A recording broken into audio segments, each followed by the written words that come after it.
Bueno, ya estamos grabando.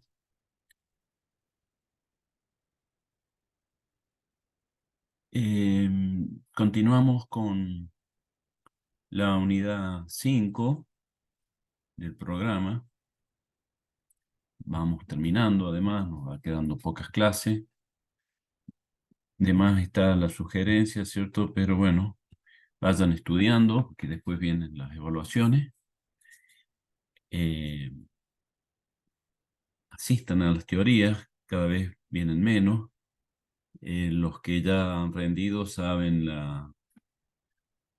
que tiene importancia estar en las teorías porque es como después el estudio es mucho más fácil, ¿verdad? Que si han estado, que agarrar el material de cero. Aún no hemos decidido, pero casi con seguridad va a ser de modo presencial. Estamos viendo de conseguir aulas. Así que, y eso va a suceder, digamos, eh, el mes que viene. Bueno, además está decir que seguramente no vamos a ser la única materia que los evalúa, sino también todas las otras materias sobre el final del cuatrimestre aparecen las evaluaciones, así que sí, si van estudiando desde ahora, mucho mejor. Bueno, ¿qué nos queda de esta unidad? Nos quedan un par de temas y hoy vamos a ver si podemos dar los dos, si no, por lo menos este lo vamos a dar, que tiene que ver con la problemática del cambio social, ¿no? ¿Qué lleva el cambio? ¿Qué promueven los cambios en la vida social? Y si bien a primera vista puede parecer un tema extraño para el análisis sociológico, en realidad es sumamente importante. Pero ¿por qué puede parecernos extraño? Porque, digamos, los cambios en la vida social, en la vida cultural, no suceden de un día para el otro y por lo tanto son muchas veces imperceptibles, sino que suceden a veces en un tiempo mucho más extenso, por ejemplo, de una generación a otra, y eso en realidad sería también un cambio bastante rápido.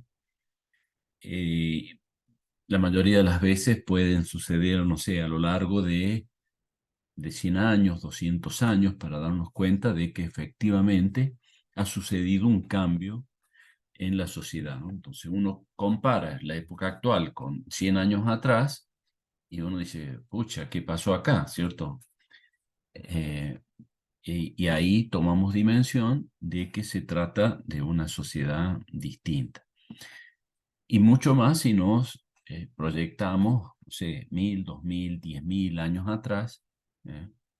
Eh, tan distinto eran las sociedades de 10.000 años atrás a esta parte que, bueno, inimaginable de esas culturas prácticamente muy semejantes a otras especies animales, a esta, a la que estamos actualmente, absolutamente tecnificados, con una posibilidad de transformar el medio ambiente, que a veces, por cierto, es más dañino que constructivo, pero eh, una sociedad es totalmente distinta.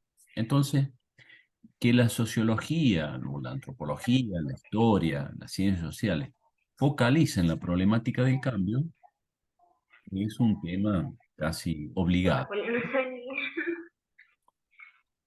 Eh, un tema importante y que por supuesto caben las preguntas, cómo se dan estos cambios, por qué suceden, qué lo ha impulsado, etcétera.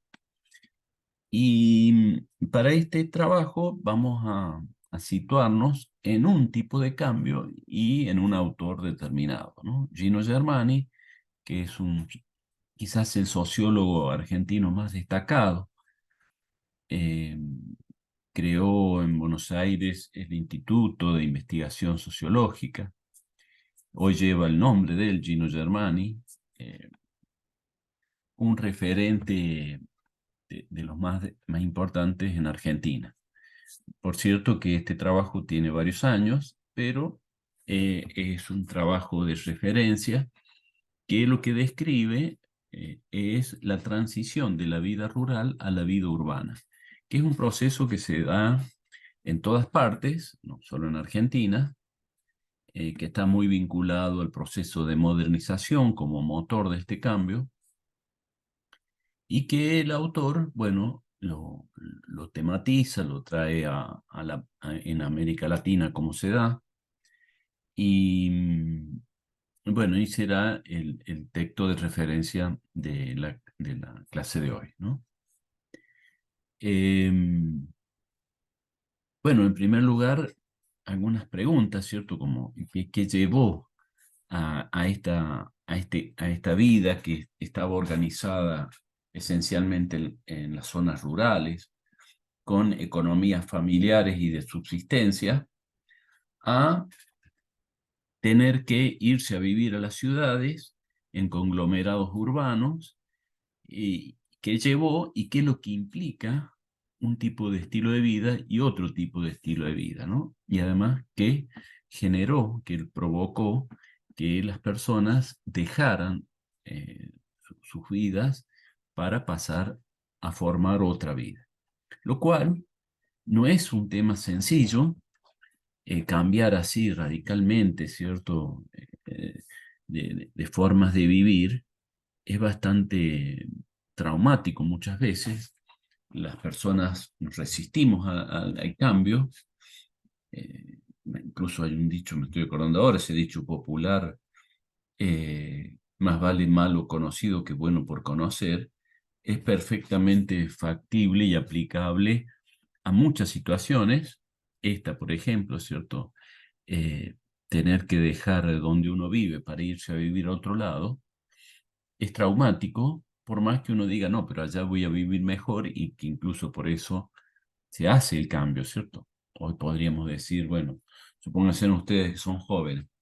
Bueno, apenas me reciba me voy a vivir, no sé, a España. Puede ser una alternativa, ¿no? Llena de expectativas, de ilusión, y hacerlo. Ahora, por más que lo haga, no va a dejar de ser un momento tenso, conflictivo, traumático. Lo es porque se van a otro país, van a estar muy lejos, hay otros estilos de vida, otras costumbres, van a ser mirados también como este, extranjeros, ¿cierto? Lo que implica una mirada de extrañamiento, van a sentir ese, ¿qué estás haciendo acá? ¿Por qué no te quedaste en tu lugar?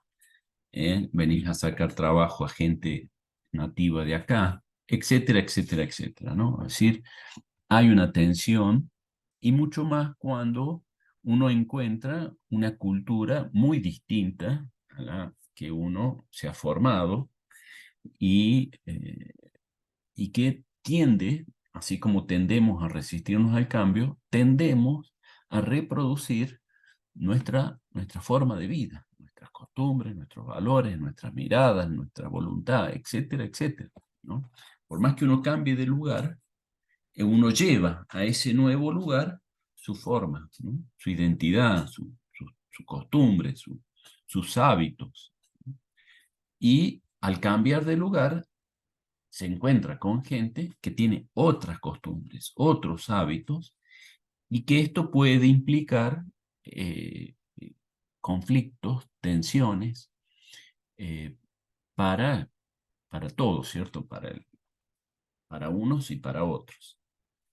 Entonces, este tema, eh, hoy nos vamos a focalizar en este proceso de cambio de gente que vive o vivía, digamos, en zonas rurales y pasa a la ciudad, pero podemos pensar que se dan muchos cambios en la vida, ¿cierto? Por ejemplo, algunos de ustedes incluso no son nativos de San Luis y vienen a estudiar psicología a San Luis. Eh, claro que no es un cambio tan radical, tan profundo, pero no deja de ser un cambio importante, ¿no? Ya no está la familia, los compañeros del colegio, los amigos, los parientes, los vecinos, etcétera, sino que es una ciudad nueva con un ritmo de trabajo nuevo, con contactos conocidos nuevos, y todo eso implica una tensión, una movilidad emocional bastante fuerte. Algunos se adaptan, otros les cuesta más, otros no resisten incluso eh, estos cambios de esta naturaleza, ¿no?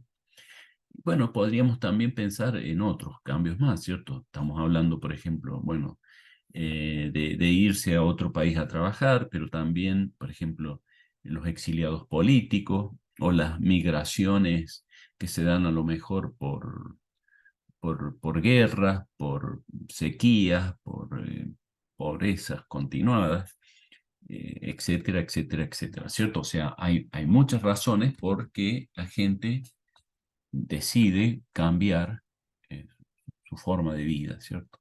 Bueno, estos cambios que ahora vemos, ¿cierto? De cultura rural a cultura urbana, se sitúa en este momento que decimos de el paso un poco de la Edad Media a la Edad Moderna, ¿no? La Edad Media, la gente vivía esencialmente, la mayoría, incluso hay un número acá, el 80% de la población vivía en zonas rurales, con economías basadas en la producción familiar, y la mayoría eran economías de subsistencia, es decir, eh, vivían de lo que ese grupo doméstico producía.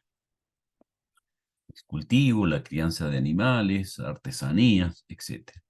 Esa era la inmensa mayoría de la población. Con la revolución industrial se invierte esta proporción y en unos años, 50, 100 años, la proporción es igual pero inversa, es decir, ha quedado un 20% de la población en zonas rurales y el 80% de la población ya vive en las ciudades, ¿no? Por supuesto que cuando hablamos de ciudades, hay ciudades pequeñas y hay grandes metrópolis, ¿no? Ciudades de 10.000 habitantes, ciudades de 10 millones de habitantes, ¿no? O sea, eh, mucha diferencia bajo un mismo concepto que llamamos ciudad. Pero vamos a caracterizar un poco un estilo de vida y otro estilo de vida, eh, sin precisar mucho a qué tamaño de ciudad nos referimos, ¿verdad? Eh, este cambio se da esencialmente porque la revolución industrial deja de, de ser un medio, o, digamos, obstaculiza que las economías de subsistencia, las economías domésticas, puedan seguir siendo un recurso vital de subsistencia, ¿no? ¿Por qué? Y porque esas familias que, por ejemplo, se dedicaban al tejido y una vez por semana se iban al pequeño poblado a hacer intercambios de sus productos, no pueden hacerlo más, porque los grandes telares industriales generan eh, prendas muchísimo más económicas y por lo tanto la prenda artesanal deja de ser demandada. Entonces a esos artesanos no le queda otra alternativa que irse a emplear a esos grandes tinglados con máquinas tecnificadas bueno, van a tener un producto más económico y mucho más masivo que el que se producía de modo artesanal. Lo mismo pasa con cualquier otra actividad que se desarrollaba, ¿no? Si hacían pan, bueno, aparecen las panaderías con los hornos, lo que sea que la gente se dedicara, pasa esto, ¿cierto? Se cultivaba a mano con algunos animales, bueno, aparecen los tractores, las maquinarias para cultivar, con lo cual también se genera una expulsión de esa vida de subsistencia que llevaba la gente en el campo antes. Ahora, eh, esto no es solamente un tema económico, aunque podemos mencionarlo como el motor del cambio. Lo que incluso nosotros vamos a focalizarnos acá es el impacto cultural que esta transformación significó en la vida de la gente, ¿no? El, el concepto de cultura, el concepto de cultura es un concepto, ya vamos a volver a la filmina anterior, ¿cierto? Pero es un concepto que lo hemos visto al hablar de las categorías conceptuales en la unidad 2, en el primer cuatrimestre. Además, ustedes creo que están haciendo antropología y es un concepto clave en el análisis antropológico, pero es, para recordar un poco, tiene que ver con el estilo de vida de las personas, un estilo de vida que da identidad a las mismas, que se comparte con otros miembros, con los que se interactúa y que uno se siente no solamente con identidad propia, sino que comparte esa identidad con los otros y que se siente miembro, se siente parte, hay un sentido de pertenencia con esas personas que se comparte una cultura semejante, ¿no? Creer, tener creencias semejantes, hablar, tener hábitos semejantes, tener costumbres, mirar al otro y reconocerlo, decir, bueno, con este me asemejo, con este me distingo. También este elemento de distinción y diferenciación tiene que ver con una cuestión cultural, ¿no? A esta persona le gusta una música que a mí no, por lo tanto, no somos iguales. Se viste de esta forma, yo me visto de esta otra, no somos, no compartimos la misma cultura, ¿no? Se hacen tatuajes, usan aro, eh, etcétera, ¿cierto? Elementos de identidad, pero al mismo tiempo de distinción y de diferenciación. El- a grandes rasgos, lo que dice Gino Germani, volviendo a la diapositiva anterior, ¿no?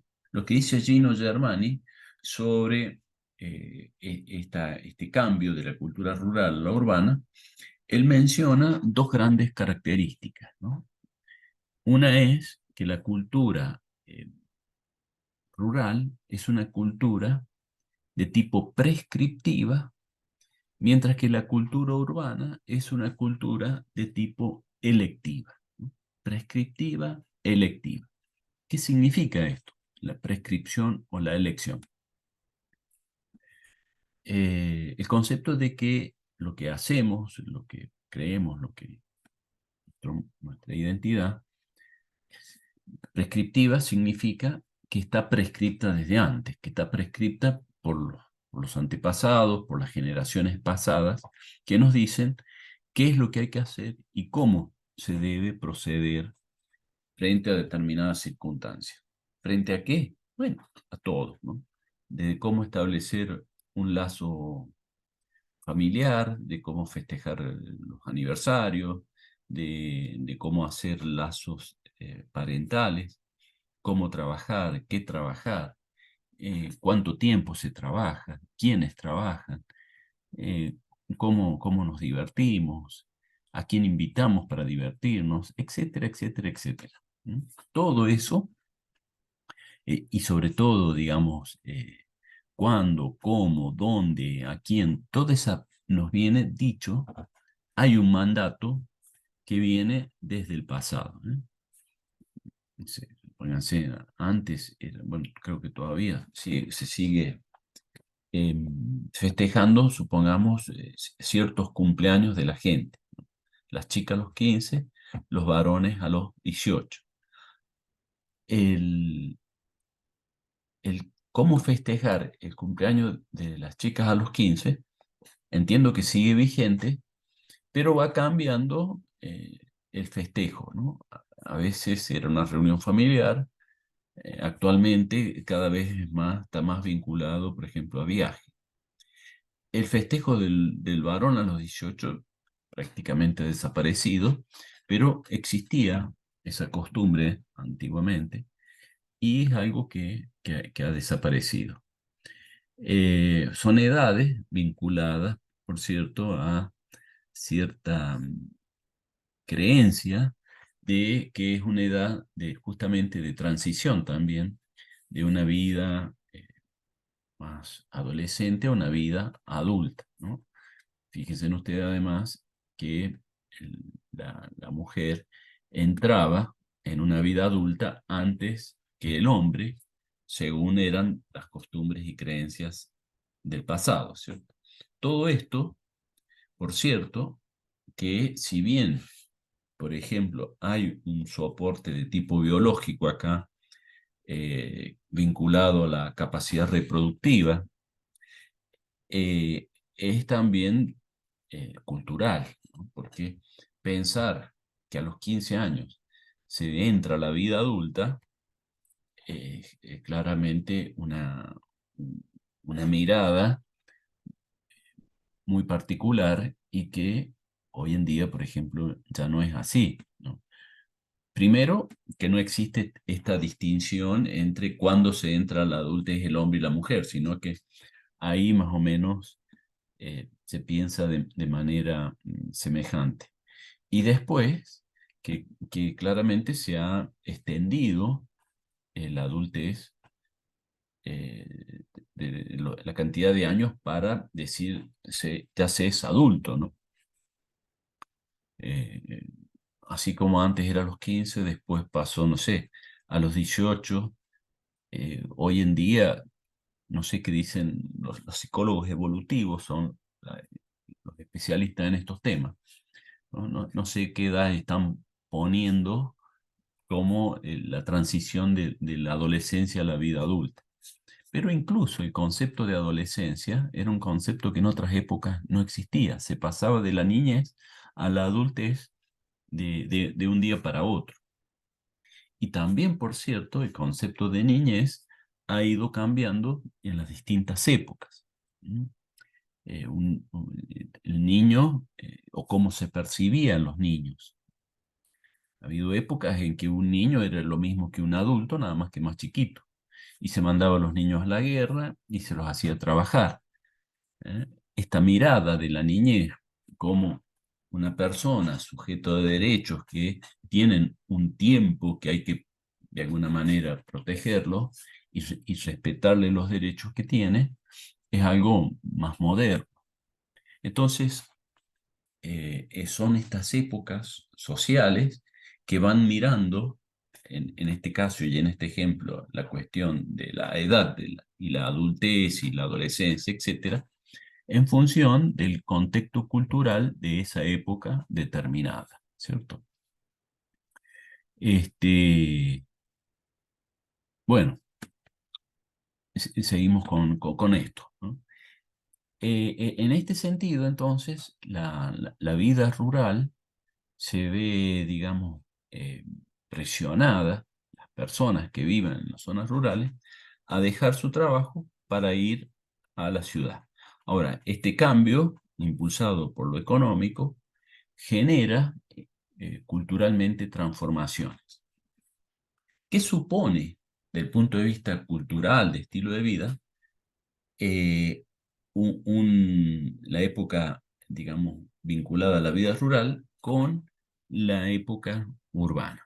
Ah, Estaba diciendo de lo electivo a lo prescriptivo, ¿cierto? Uno de estos cambios, en términos generales, es que la vida rural es más prescriptiva, mientras que la vida urbana es más electiva. Prescriptiva, estaba diciendo, que viene desde el pasado el mandato. Y ahí es que estaba poniendo este ejemplo de, por ejemplo, los festejos de pasar de la edad de la adolescencia a la adultez, ¿no? Es decir, el pasado tiene una presencia muy fuerte en el presente. Y son esos mandatos colectivos de generaciones pasadas las que se imponen en la vida cotidiana de las personas.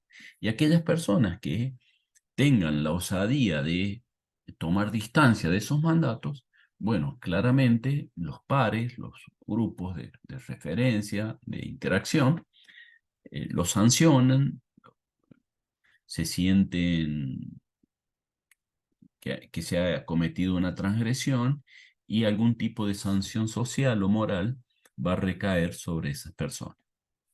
El concepto de electivo, un poco como la palabra lo sugiere, que es lo característico de la vida urbana, ceden, significa que esa prescripción cede y se permite, y muchas veces hasta se incentiva, el carácter de elegir, electivo. Cada uno elige qué hacer, cómo hacer, dónde hacerlo, con quién hacerlo o no hacerlo.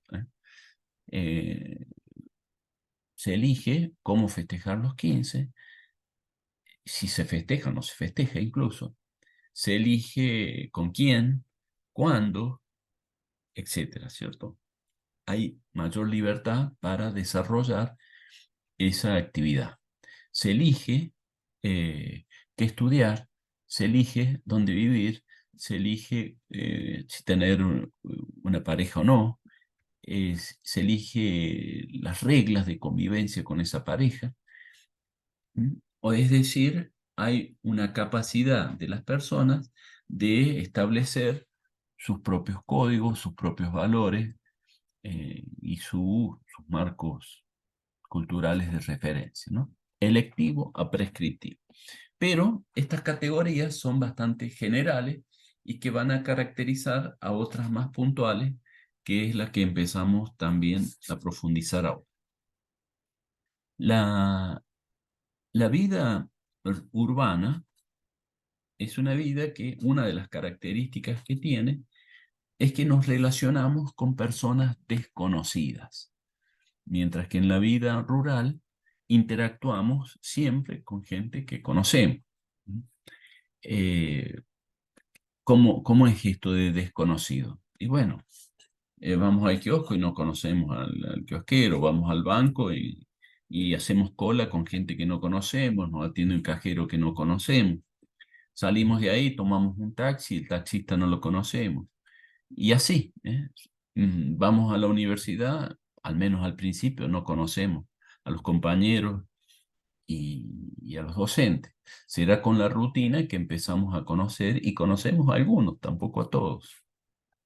En cambio, en la vida rural, eh, obviamente que ese núcleo familiar lo conocemos, lo reconocemos, y los pequeños grupos que se hacen en pequeñas comunidades o lugares de encuentro son también o familiares o vecinos, gente a la cual conocemos y reconocemos.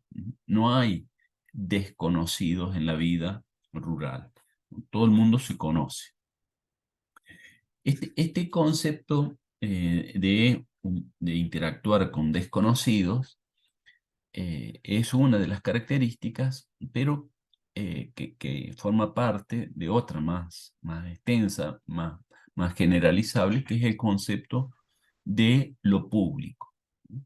Lo público es una palabra que usamos bastante en la vida cotidiana, pero ahora vamos a precisar qué significa, ¿cierto? Cuando decimos, por ejemplo, universidad pública, cuando decimos la calle es pública, la plaza eh, es público, esta escuela es público, el banco es público. ¿Qué significa, digamos? ¿Qué dirían algunos de ustedes eh, este concepto de lo público?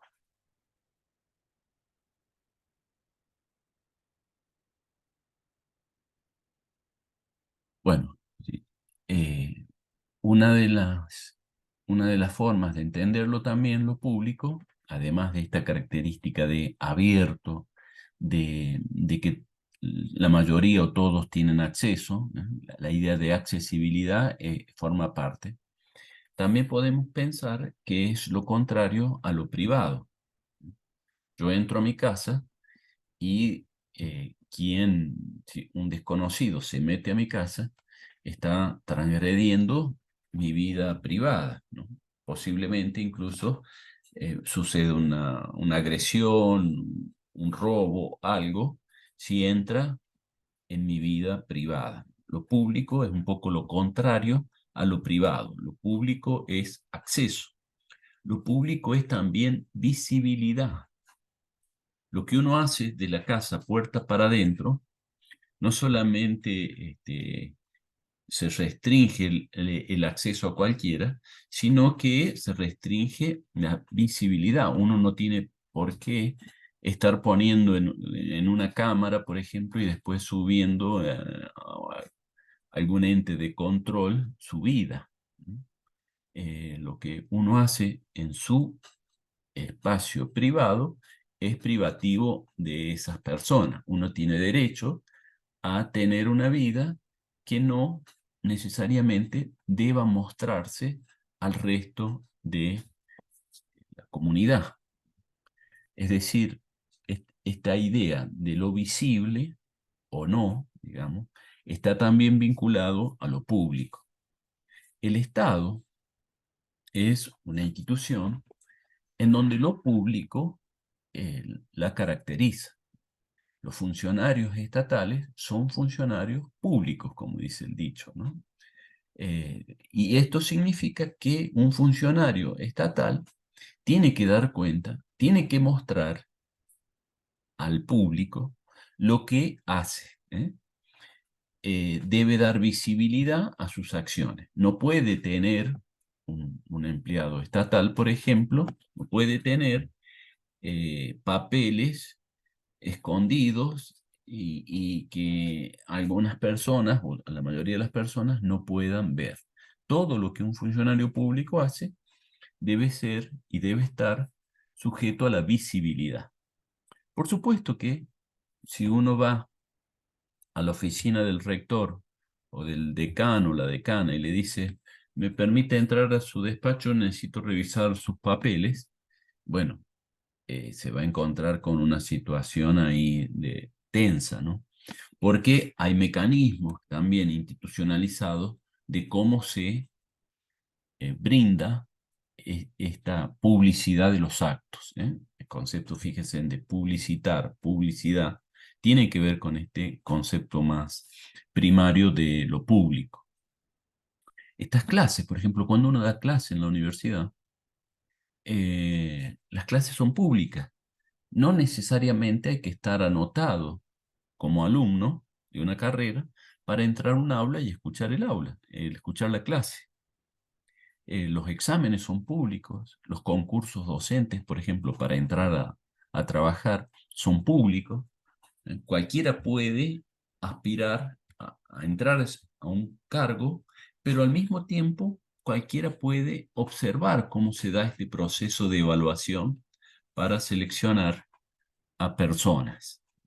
Entonces, lo público pasa a ser un elemento central de la modernidad, del Estado moderno que viene a ser el motor de una época urbana por excelencia.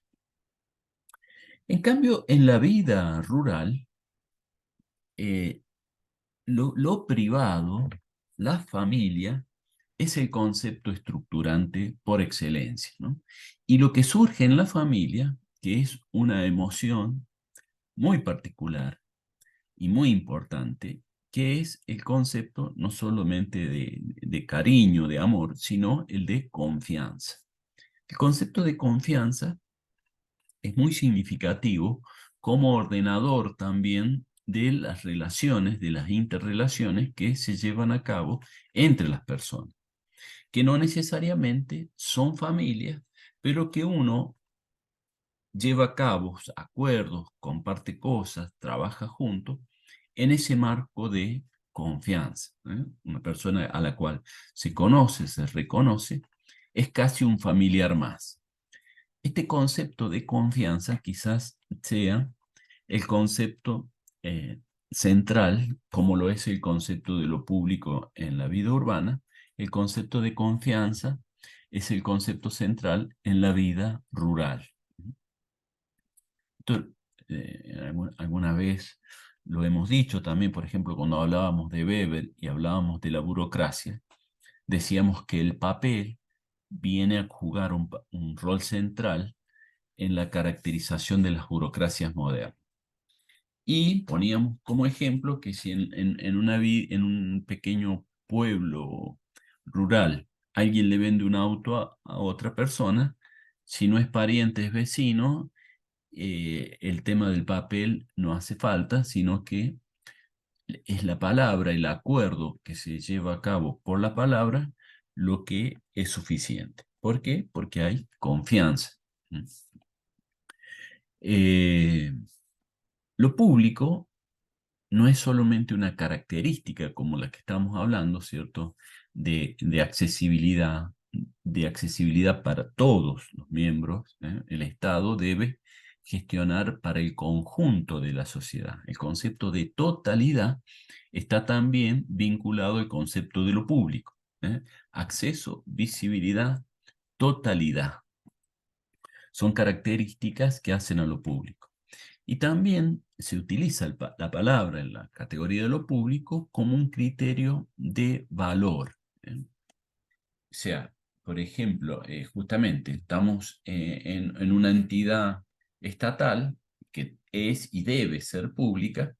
Cuando lo público no aparece, uno dice, acá hay algo raro. ¿Por qué este funcionario, por ejemplo, no puede mostrar cómo maneja los recursos económicos? ¿Por qué no lo hace público? Si no lo hace público, seguramente puede haber, por ejemplo, corrupción, ¿no? Entonces, esa visibilidad, esa transparencia de lo público es tomada como un valor. Es valioso que se haga público las acciones de la gente. Y también como un criterio de organización, hemos visto que son las organizaciones, ¿cierto? Esos agrupamientos humanos con una tarea determinada. Y cuando, por cierto, que puede haber agrupamientos privados, como hemos dicho, ¿no? Una empresa privada en donde, no sé, si yo tengo un comercio, no tengo por qué mostrar mi rentabilidad a cada persona que viene a comprarme, ¿cierto? Por ejemplo, no sé, vendo golosina. Y si el que me viene a comprar me dice, pero usted cuánto remarca, ¿no? De lo que compra a lo que vende. Y yo le decía que le importa cuánto remarco, este es el precio, ¿se lo quiere llevar o no? ¿Mm?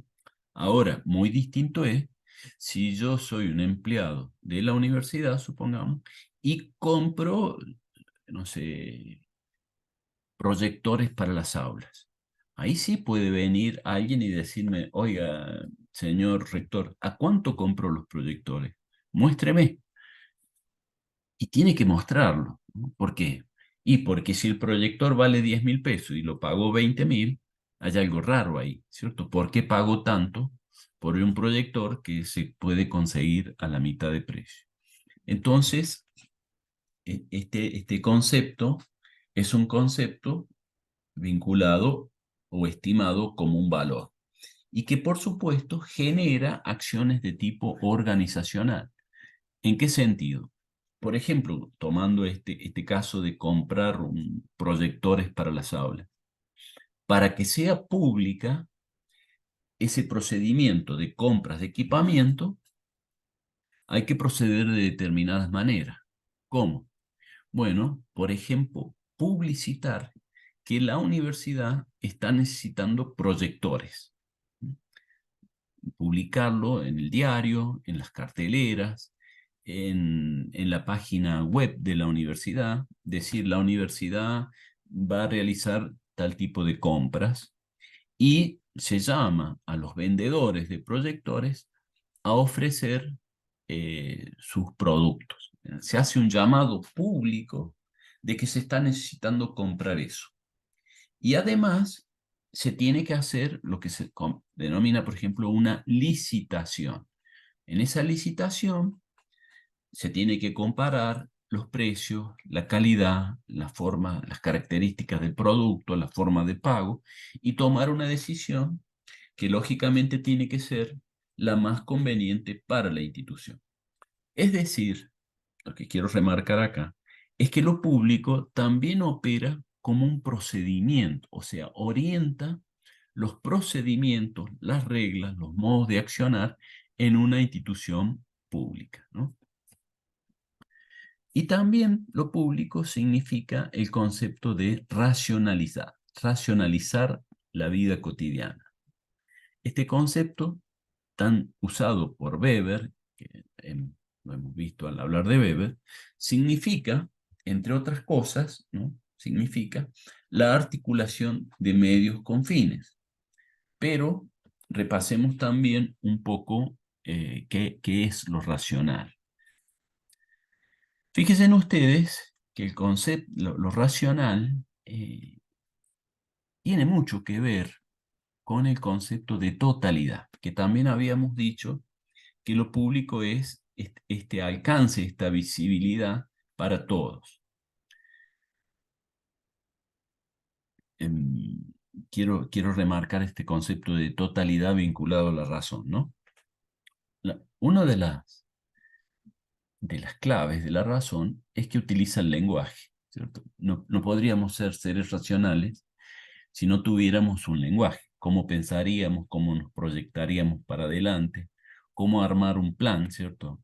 Con la razón es que podemos salir de nuestra inmediatez, por ejemplo, y decir, vamos a eh, ir de paseo al potrero del Funes, ¿cierto? Todo eso implica un plan racional porque no estamos observando al potrero ahí inmediatamente, ¿eh?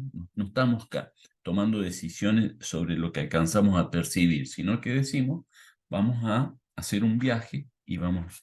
Eso es claramente un elemento racional. Pero ese proyecto racional sería inviable si no usáramos las palabras para hacerlo, ¿eh? El lenguaje, las categorías conceptuales, son categorías lingüísticas. Y el lenguaje encierra en sí las palabras, los conceptos, un alcance general. Me explico acá. Si yo quiero decir o quiero usar racionalmente el concepto de camino para justamente hacer ese viaje, el concepto de camino tiene un alcance amplio. No tenemos un nombre para cada uno de los caminos. Ahora, para lograr esa particularización del camino que necesitamos, podemos o necesitamos poner otro concepto más para diferenciarlo. Entonces decimos, bueno, vas por tales calles, el nombre de las calles, después agarras la ruta y el nombre de la ruta para distinguir que no es cualquier ruta, sino esa ruta o esas calles. Porque si no, el concepto de calle o el concepto de ruta tienen un alcance general, totalizador, que no particulariza a qué rutas y a qué calles me tengo que transitar para llegar a ese destino. Las palabras, entonces, son palabras generales que logran cierta particularización cuando hacemos combinaciones entre ellas. Sé que no es fácil esto, lo que estoy diciendo, es fácil, pero quizás no lo explico muy fácil. Vamos a poner otro ejemplo, ¿no? Eh, para particularizarnos nosotros, cada uno de nosotros, tenemos nombres y apellidos. Ahora, ¿por qué tenemos nombres y apellidos y no solamente un nombre? No tenemos un solo nombre porque sería imposible distinguirnos de otros. Yo, por ejemplo, me llamo Carlos Francisco Mazzola. Si yo solamente me llamara Carlos, me llamaría igual que millones de personas, con lo cual no se me podría identificar como un ser humano particular. Tengo que usar otro nombre más, Francisco, y tengo que usar otro nombre más, mi apellido, para de la combinación de nombres acercarme a la particularización que uno es, a ese ser singular que uno es. Incluso hay muchos Carlos Francisco Mazzola. Se necesita un número, que está en el DNI, para efectivamente terminar de singularizar a quien se hace referencia con esta categoría de nombrar a las personas. ¿Por qué? Y porque lo racional, en este caso el lenguaje, encierra en sí un alcance general.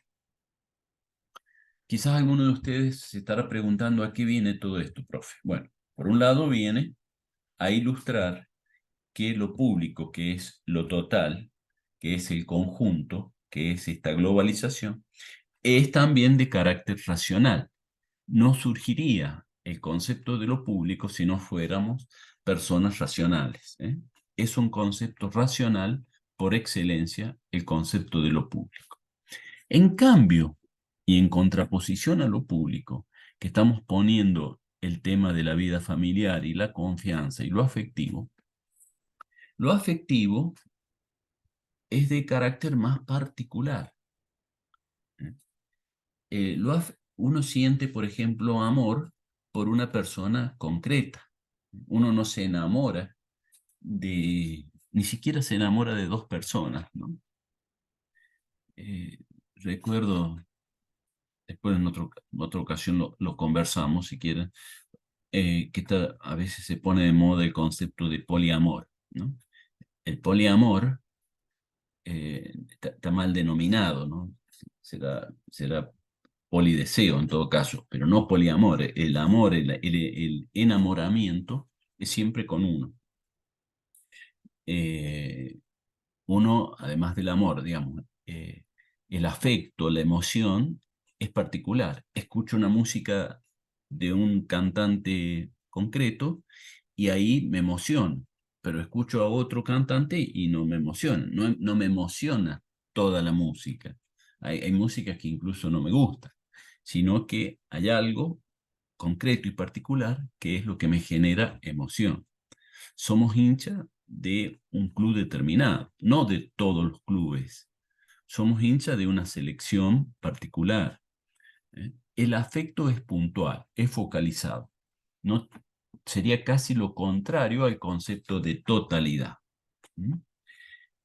Eh, Esto, lo afectivo y lo racional, como ven, implican categorías conceptuales diferentes, implican modos de acción diferentes, estilos de vida diferentes. ¿Y por qué lo estamos diciendo? Y bueno, porque habrá épocas en donde prevalece lo afectivo y épocas donde prevalece lo racional.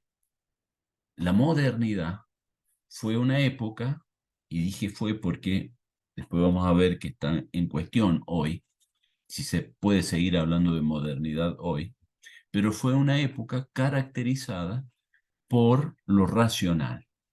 Mientras que la Edad Media, la vida rural, fueron momentos y estilos de vida en donde lo emocional, lo afectivo, tuvo una centralidad muy importante. ¿Se entendió esto? Hoy están, Sí, sí. se entiende, Sí, tampoco. lo que pasa es que no queremos interrumpir, eso es lo que dicen todos en el chat. No estoy leyendo el chat.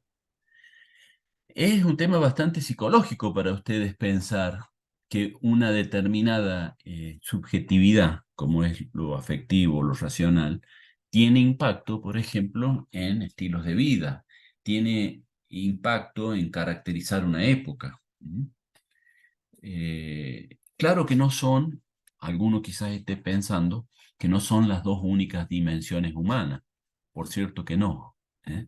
Pero sí dos dimensiones importantes, lo afectivo y lo racional. Podemos distinguir otras, y sí, la vida práctica, por ejemplo, ¿eh? La acción, la vida perceptiva, ¿m? La- eh, lo concreto de nuestra percepción, son también dimensiones y que uno podría decir, bueno, esta organización, esta época, esta persona, no es ni estrictamente racional ni emocional, sino que es más bien una persona práctica, ¿eh? Una persona que hace de la acción su característica destacada. Hay países también que son más prácticos. Estados Unidos, por ejemplo, tiene, como, o tenía por lo menos, al pragmatismo, que es una filosofía, como su filosofía central, como filosofía cultural que caracterizaba ese país, en donde lo útil, la acción, son criterios de valor. Llega a ser estimado como que lo que no sirve no tiene valor, y lo que sirve vale.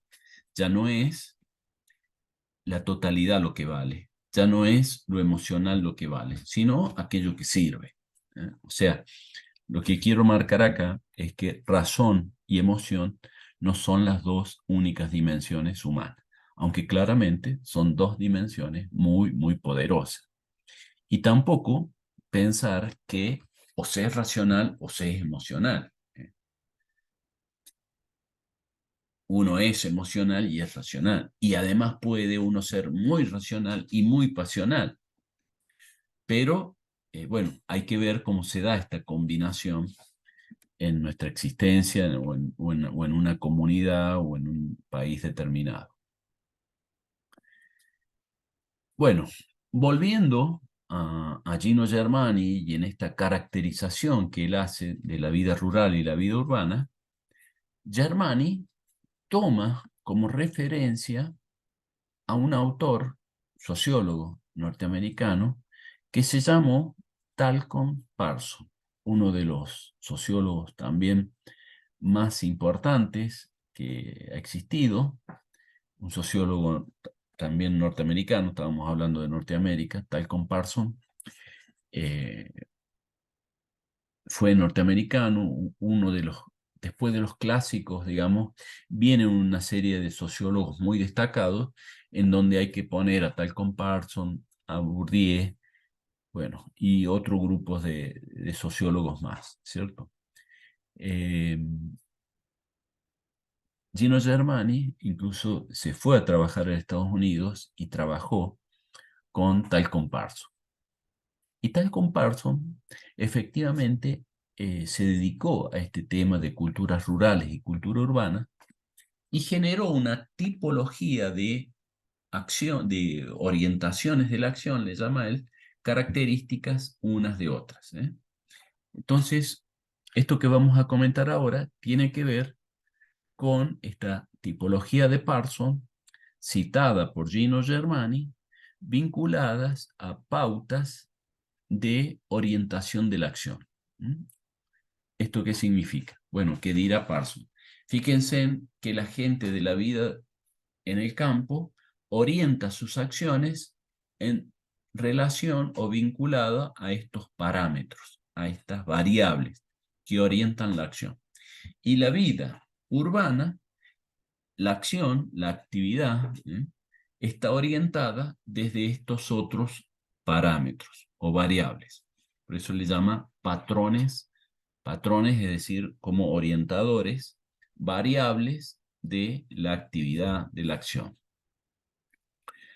Bueno, acá, como ven en la diapositiva, hay dos columnas, una que dice neutralidad, universalismo, especializado, competitivo y adquirido, y la otra afectividad, particularismo, indiferenciado, cooperación y adscripción.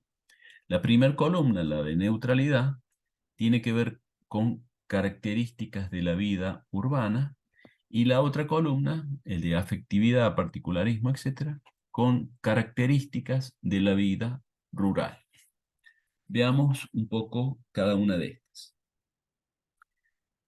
Y además, acá me faltó poner en Power la palabra versus, porque él dice neutralidad versus afectividad, universalismo versus particularismo. Es decir, va contraponiendo un concepto con otro. ¿Qué significa que la acción es llevado a cabo, perdón, de manera neutra o de manera afectiva?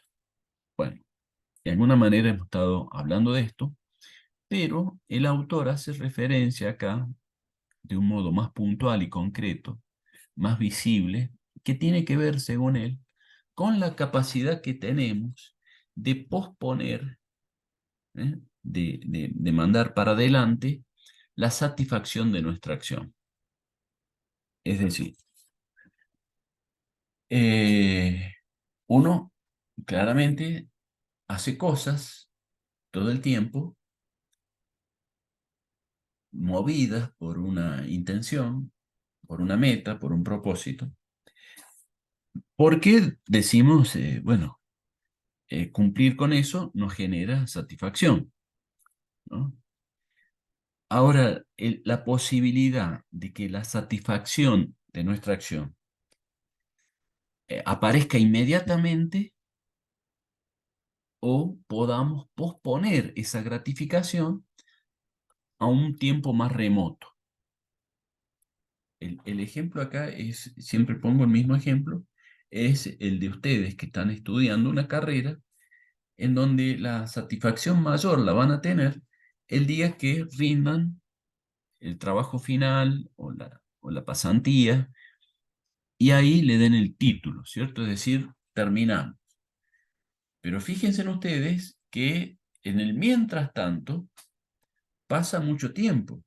Van a tardar 5 años o 6 a veces para llegar a ese momento. Quiere decir que ustedes están posponiendo la búsqueda de la satisfacción de su decisión de estudiar a un tiempo bastante remoto. Hay una confianza de que dentro de 5 años van a recibir el título. Ahí se van a recibir. Esto es capacidad de posponer la satisfacción de la acción que llevamos a cabo. Lo contrario que sería, bueno, no estudio nada, me quedo escuchando música en casa, me quedo haciendo TikTok. ¿Por qué? Porque siento placer ahora. No puedo posponer el placer y la satisfacción a lo que estoy haciendo ahora. No me interesa mañana, no me interesa hacer nada ahora, cuyo placer lo voy a tener mañana, pasado, la semana que viene. No quiero hacer régimen, tengo ganas de comer ahora, como ahora. No quiero hacer deporte porque no me interesa, no tengo voluntad o no tengo, no sé, por lo que sea, no quiero hacer algo en donde el beneficio lo voy a obtener después. Eh, Conozco una pareja, ahí el mismo día que la conocí, vamos, vamos al telo, ¿cierto? Nada de ceremoniales previos, no, ahí, rapidito todo, ¿cierto? Eso es la búsqueda inmediata de la afectividad. La neutralidad es lo contrario, ¿cierto? Bueno, hacemos acciones más neutras en donde se pospone la búsqueda de satisfacción. Esto, según el autor, uno puede o no estar de acuerdo, la vida urbana nos lleva a que la satisfacción estemos poniéndola siempre para adelante. El futuro tiene un peso muy destacado. El futuro es el tiempo de la razón por excelencia. La afectividad, en cambio, esa vida emotiva, en la temporalidad dominante es el presente, es el aquí y el ahora. Vive el día. Hasta hay una película, creo que se llama Carpentier, ¿cierto? Que es ahora, hoy, el placer hoy, hoy. Este día puede ser tu último día de existencia, entonces vivilo con intensidad. Viví todo hoy, el presente. Bueno, una de las características. Otra es un poco también la que veníamos conversando, universalismo versus particularismo. Muy relacionado con lo mismo, ¿cierto? Con la razón o con la emoción. Pero ¿qué significa este universalismo como patrón de acción? Como un patrón variable que orienta la acción. Bueno, eh, muy semejante a lo que decíamos de lo público, ¿no? El conjunto. Si, supongamos, tomamos una evaluación de la materia, un criterio universalista sería el mismo criterio para todos. Yo no puedo, por ejemplo, sería particularista y además arbitrario, injusto, machista, decir los hombres aprueban con 4 y las mujeres aprueban con 6. ¿Eh? Una cosa, por supuesto, inaceptable. Pero sería un criterio de distinción, una regla para unos y otra regla para otros. Eso es particularismo. Universalismo es la misma regla. El parcial se aprueba con el 50%, ya sea hombre o mujer, sea alto, sea bajo, sea de San Luis, sea de Mendoza, ¿eh? Sea recursante o esté cursando por primera vez, sin criterios de particularización, una regla universal. Ahora, claro que entre particularismo y universalismo hay situaciones articuladas. Por ejemplo, acceder a la universidad. El acceso a la universidad, uno podría decir, es universal. Cualquiera puede acceder a estudiar a la universidad. Bueno, cualquiera, pero no tanto. O sea, cualquiera que haya concluido el secundario, por ejemplo, ¿cierto? Cualquiera que concluye el secundario sí puede inscribirse en la universidad. Es decir, hay ahí un requisito, un requerimiento que acota a las personas en general. Podría suceder, como existe en muchas universidades del mundo, existir un examen de admisión, un examen que es, bueno, selectivo. Hay, hay 50 cupos para estudiar psicología y resulta que tenemos 500 aspirantes. ¿Qué hacemos? Y bueno, tomamos una evaluación. Los que aprueban entran y los que no, no. Ahí se acota el criterio de universal. ¿Eh? Eh, sí puede ser universal, por ejemplo, las reglas para aprobar, nuevamente, ¿cierto? Bueno, vamos a evaluar y se va a aprobar con el 70%. Esa regla es igual para todos, pero es una regla que va a seleccionar a unos sí y a otros no. Los que aprobaron son estos, los que desaprobaron no acceden. Bueno, claramente que la vida democrática, la vida social que vivimos, supone ciertas combinaciones de particularismo y universalismo, ¿no?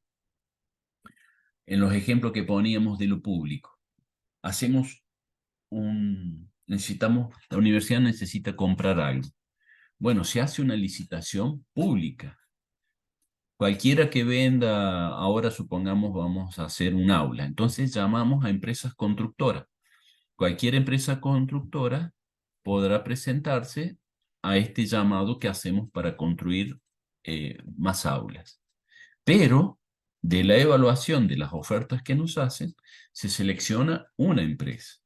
Se termina con una empresa particular. Pero hubo una instancia más universal que tuvo que ver con un llamado de licitación para realizar esa tarea. O sea, esto es una combinación, primero, universal y segundo, de decidir por uno en particular. Bueno, recuerden que pueden preguntarme, levantar la mano, comentar. No sé hoy por qué están tan callados hoy lunes. Otra característica es este patrón variable de especializado o indiferenciado. La vida urbana, en particular, por ejemplo, el mundo del trabajo laboral, supone actividades especializadas. Supongamos, eh, César, estás muteado. Sí, ¿se me oye? Sí, ¿Se me oye? sí, yo te escucho. Vale. Bueno, lo primero le quería dar las gracias por la introducción que ha hecho, que me ha parecido maravillosa. Yo como español, me parece increíble cómo la manera que usted ha contado eh, todo el proceso ese que conlleva irse a otra patria, por ejemplo. Y bueno, no es que tenga un problema, pero he sufrido en los últimos como 2 meses, como 3 o 4 actos de racismo. Y yo le quería preguntar, porque yo cuando vine aquí me decían, por ejemplo, aquí vinisteis a matar, aquí vinisteis a llevar el oro, la plata. Yo pienso que ningún argentino, bueno, ninguno no, el 90% no son así, no son xenófobos, no son racistas. Pero ¿cómo lo puedo enfocar, sinceramente, para yo no enojarme con esa gente? Le doy las gracias. La verdad es que es difícil esa la respuesta, porque sería legítimo enojarse, ¿cierto? Eh, es inadmisible el racismo, la discriminación. En esta época es intolerable, ¿no? Así que no tengo un consejo para decirte no te tienes que enojar. Más bien diría sí, debes enojarte, debes defender tus derechos y además incluso debes denunciar esos actos de racismo porque están penalizados. Dependerá de la agresión puntual. Por ejemplo, incluso acá en la universidad hay oficinas del INADI, que se llama, y que es una oficina pública que justamente tiene como función vigilar que no sucedan actos de discriminación por este tipo de temas, ¿cierto? Por cuestiones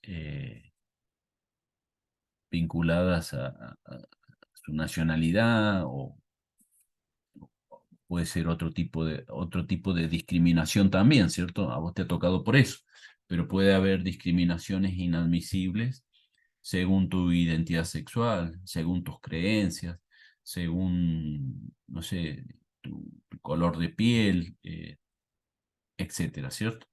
La, la discriminación, eh, no te puedo decir, no te tienes que enojar. No, en todo caso, sí.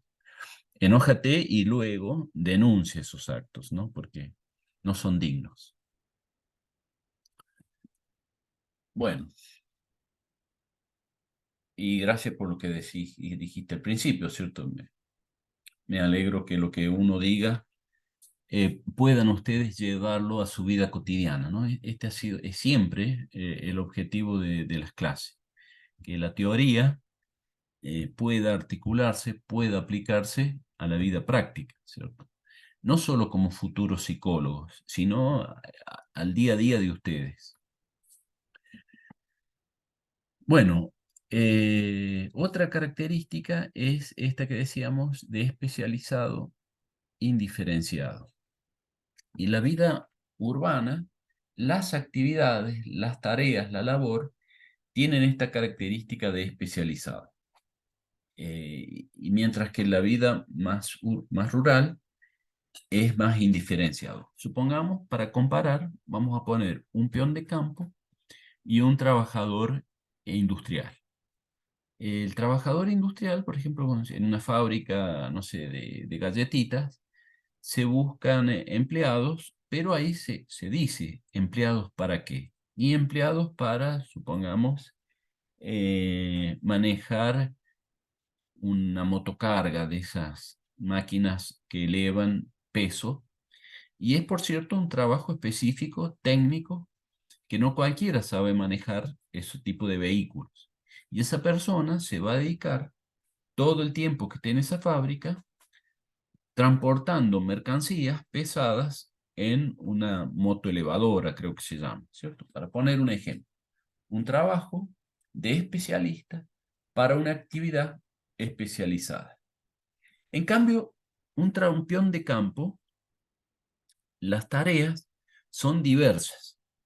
Acá se trabaja de 8 de la mañana a 6 de la tarde y lo que tiene que hacer es, bueno, a la mañana temprano ir a buscar los animales que están en aquel cuadro, que están pastando, llevarlos a beber agua. Después lo que tiene que hacer es pasar esas bolsas de maíz que están allá a tal lugar. Después lo que tiene que hacer es, bueno, ir a buscar a los caballos, ir, no sé, etcétera, etcétera, etcétera, ¿no? O sea, es todo servicio el peón de campo. Tiene que estar. Después, si tenés un rato libre, barrete las veredas, no sé, cualquier cosa, ¿verdad? Cualquier actividad que sea necesaria. No hay una especialización para el trabajo, sino un compromiso indiferenciado con todo lo que haga falta.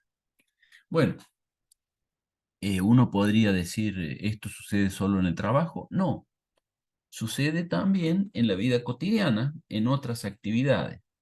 Por ejemplo, eh, cuando uno dice hacer algo con un amigo, una amiga, bueno, el qué vamos a hacer no es tan importante, ¿verdad? Porque uno tiene ganas de compartir un momento con una amistad, algo que es lo afectivo, lo que lo caracteriza.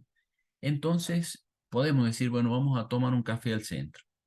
Pero si en vez del café a un bar surge la posibilidad de, no sé, ir a mirar vidriera, se cambia el plan, porque no era ir a tomar el café lo específico que generaba ese encuentro, sino simplemente el compartir un tiempo, ¿no? Entonces se caminó mirando vidrieras, después se sentaron en la plaza. No hay un propósito puntual. En cambio, una tarea especializada es anónima, es puntual. Voy al súper a comprar yerba y no agarro la cajera y le digo, che, ahora vamos a tomar un café, ¿verdad? Eh, o, o en vez de ir a comprar yerba al súper, agarré y me terminé comprando un pullover en una tienda y volví a la casa. No, son tareas puntuales, específicas. El patrón variable que sigue, competitivo versus el cooperativo, bueno, también un poco las palabras la señalan, la dicen, ¿no? La competencia es una regla que uno la puede aplicar bastante en muchos tipos de vida cotidiana. Supongamos incluso el académico, la vida académica acá. Competir para ver qué alumnos entran y qué alumnos no entran, ¿cierto? Un examen de admisión en donde hay 30 cupos y van a entrar las mejores notas. Por lo tanto, se genera ahí una evaluación competitiva. Hay un cargo vacante en la docencia, se presentan 3 aspirantes, se toma una prueba y el más que mejor da la clase, que más antecedentes tiene, producto de esa competencia, se selecciona. Hay 2 candidatos a rectores. ¿Qué es lo que se hace? Se llama elección. Se compite. El que más votos tiene es el que sale electo rector.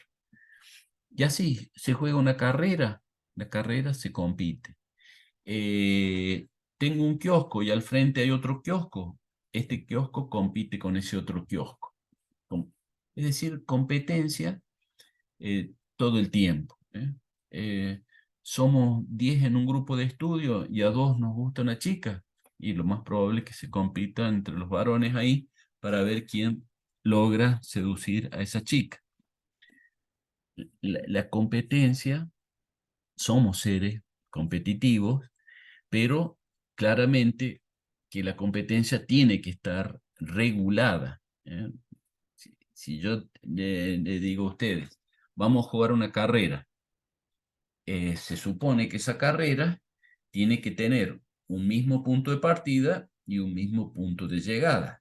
Porque si yo largo, supongamos, ¿cierto? Vamos a correr 100 metros y yo largo desde los 90 metros y es muy probable que gane yo. ¿eh? Por más que esté viejito y gordo, es muy difícil que alguien logre achicar 90 metros de distancia si solamente se corren 10. ¿eh? Entonces, hay reglas para la competencia. Hay árbitros que también dice, este cumplió la regla y este no. ¿Quién va a vigilar que las reglas se cumplan? ¿Quién va a castigar si las reglas no se cumplen? Entonces, la competencia sin regla, más que competencia, es lucha. Si no hay reglas, si no hay árbitros, hay lucha. Y el mercado, cuando se habla de mercado, por ejemplo, como un organizador social general, bueno, tiene como clave el mercado que los agentes compitan entre sí, que las escuelas compitan, que los docentes compitan, que cualquier actividad, si fabrico zapatos, compita con otra fábrica de zapatos, que los que venden compitan entre los que venden, y la concepción es que la competencia es buena. ¿Por qué? Porque hace que los productos bajen de precio y que para vencer al otro, los productos tengan mayor calidad. Entonces, hay concepciones políticas, por ejemplo, que hacen de la competencia un valor superior. Bueno, pero no es solamente un tema político el de la competencia, no es solamente un tema económico. Uno puede ver y ser competitivo todo el tiempo, incluso en una familia, entre hermanos, ver cómo se compite a lo mejor por, qué sé yo, obtener la mejor silla en la mesa o por sacarle un beso a un padre. La competencia está presente. ¿El versus cuál es? El versus es la cooperación. ¿Mm? Más que competir, cooperamos para juntos llegar a una meta determinada. En vez de competir los comercios, supongamos, es cooperemos para, eh, bueno, promover la fortaleza del consumo, promover nuestro emprendimiento, o cooperemos para, supongamos, ¿cierto? Supongamos que tenemos comerciantes de una cuadra, se organizan y plantean cooperar para poner mayor luminosidad a esa cuadra. Una acción cooperativa que va a generar un beneficio para todos. Y se coopera, ¿por qué? Porque si un solo comerciante tiene que ponerle luz a toda la cuadra, le sale muy caro. Entonces, la acción cooperativa suele ser también una acción buscada, una acción solidaria. La cooperación y solidaridad están emparentadas, estas categorías, y esto es otro modo, ¿cierto? Es otro modo de organizarse, es otro modo de interactuar, en donde uno podría decir, sí, lo cooperativo, la solidaridad es más es más afectiva, y lo competitivo quizás sea más de tipo económico. Pero también en el plano económico hay cooperativas de trabajo, hay cooperativas de producción y suelen ser también eficientes en su desempeño. Bueno, la característica acá es que la vida rural es más cooperativa, más solidaria, mientras que la vida urbana es más competitiva. Otra y la última característica es esta del concepto de adscripto y adquirido. Adscripción y adquisición. Son palabras parecidas, pero que significan cuestiones distintas.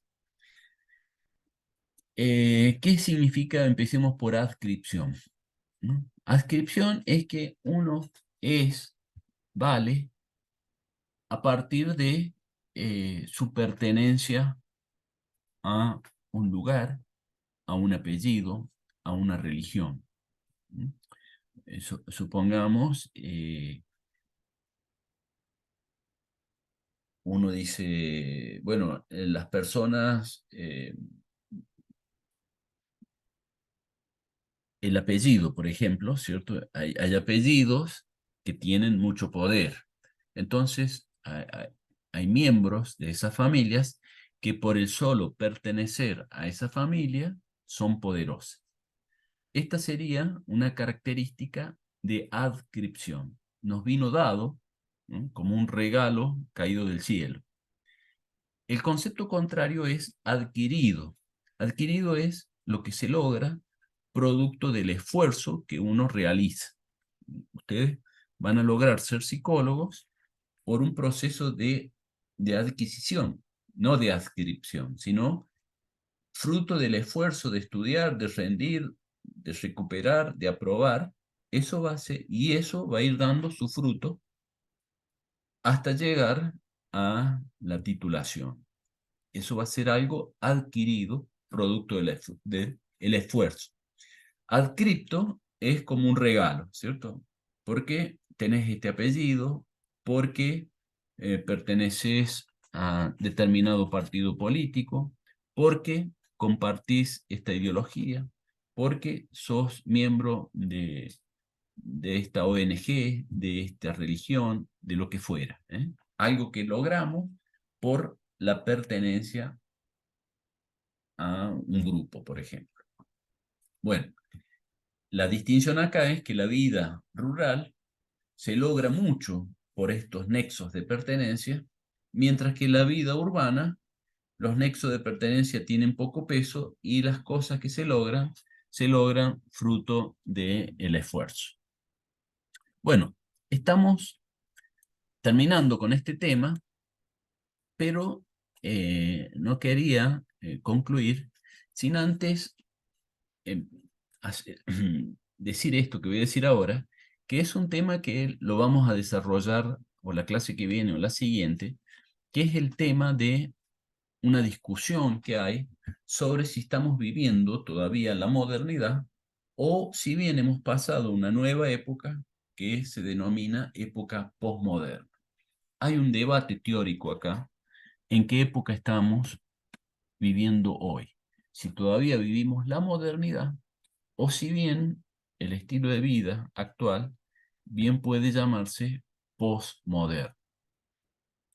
Bueno, y lo que hemos estado hablando tiene que ver con la transición de la vida rural a la vida urbana. Y acá podríamos decir de la época premoderna a la moderna, ¿no?, o casi de la Edad Media a la Edad Moderna. Y esas características, acá como ven en el Power, he armado 3 columnas, ¿cierto? La premoderna, afectividad, particularismo, cooperativo, indiferenciado, adscripción. Lo prescripto. La moderna, lo que hemos dicho, ¿cierto? Neutralidad, universalismo, especializado, competitivo, adquirido. Es decir, lo electivo. Ahora, en la posmodernidad, que insisto, ya vamos a ver algunos autores que están de acuerdo, otros que no están de acuerdo, vamos a teorizar sobre esto, pero uno podría decir, hay cosas de la época premoderna que vuelven a tener un gran peso, y acá, como ven, lo he representado con el mismo color de las palabras, ¿cierto? Afectividad y particularismo sería algo característico de la época postmoderna. Sin embargo, hay cosas de la modernidad que continúan en esta época, entre comillas, postmoderna, que es en el mundo laboral, básicamente, especializado, competitivo y lo adquirido como elementos importantes, ¿cierto? Pero en un contexto de afectividad y de particularismo. Es decir, podemos usar estas categorías de tal comparison, traídas por Gino Germani, a la actualidad, ¿eh? Ni Gino Germani ni tal comparison están vivos, y apenas ellos empezaron a ver un cambio de época que empieza, la gente que dice estamos en la posmodernidad, sitúan el fin de la Segunda Guerra Mundial como el comienzo de un cambio de época que van a denominar época posmoderna, ¿cierto? Y en este sentido, estaríamos, digo, estos autores no lo vieron y por lo tanto no lo tematizaron, ¿no? O cuando lo alcanzaron a ver, era un proceso incipiente y ellos ya también estaban bastante grandes. La cuestión que no hay escritos de estos autores sobre la posmodernidad o esta nueva época. Pero quizás, si alguno de ellos hubiera sido más joven y hubiese presenciado más esta época, quizás hubiera dicho, bueno, hay una mezcla, porque esta tercera columna la inventé yo, de que en la época posmoderna uno puede decir que los patrones que orientan la acción son de tipo de afectividad y particularismo, como en la época premoderna, pero como en la época moderna continúa actividades y acciones orientadas desde lo específico, desde lo competitivo y desde lo adquirido. Bueno, quizás termine antes, unos minutos antes de lo previsto, y tendría que largar con otra cosa, pero prefiero en todo caso dejarlo acá y dejar el tema que viene para la clase siguiente. ¿Alguna otra duda, comentarios, preguntas? Yo, profe, le quería consultar dónde se están subiendo las clases grabadas, porque no las encuentro en el campus. Ah, bueno, en el campus tienen las clases de otros años y sí, las estamos grabando, pero no las hemos estado subiendo. Las vamos a subir, lo que pasa es que las estamos poniendo en el YouTube y lo que vamos a poner en el aula son enlaces, ¿cierto? Porque si no es mucho peso para el aula y lo que estamos haciendo es eso. No hemos concluido con esta tarea, pero bueno, en los próximos días lo vamos a hacer. De cualquier forma, todos estos temas ya están grabados, están del año pasado, que bueno, obviamente no son las mismas clases, pero bien parecidas. Pero sí, tengan un poquito de paciencia que van a estar en YouTube. O sea, en el aula con un enlace a YouTube.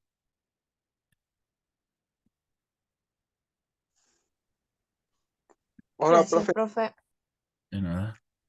Perdón. Sí. eh, para... A ver, hice una pregunta al principio, me dijeron las compañeras, los compañeros. ¿Ha leído lo que puse al principio de lo que pasa en Estados Unidos con la edad en la que cada cosa se puede hacer? Me gustaría que, no sé, comparando con Argentina, con Alemania, con quien fuera, ¿qué ve usted en esa regla de la sociedad? Gracias. César, no leí el chat. ¿Qué es lo que ponías ahí? Ahí la mando. Si puede subir arriba, creo que es... ¿eh? Yo la busqué también, pero tampoco la encuentro, César. ¿eh? A ver. Eh,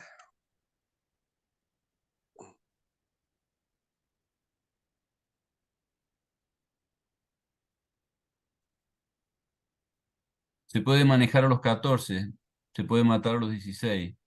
ese, Puedes comprar una cerveza, pero no puedes comprar una cerveza hasta los 21. efectivamente. Bueno, son cuestiones culturales que algunos las podrán compartir y otros no. De hecho, indudablemente en Estados Unidos se comparte estos criterios. No es lo mismo, ¿cierto? Manejar a los 14, algo que personalmente me parece que puede ser perfectamente viable, como a cualquier otra persona con una prueba de manejo, me parece aceptable. Lo de matar no me parece, ni a los 16 ni a ninguna edad me parece que pueda admitirse. Y de comprar cerveza a los 21 años, Me parece bien, sí, creo que yo pondría eso, o pondría incluso dar permiso de tomar cerveza después de los 60, cuando uno ya está medio con ganas de dejar la vida. Bueno, me parece muy buena la respuesta.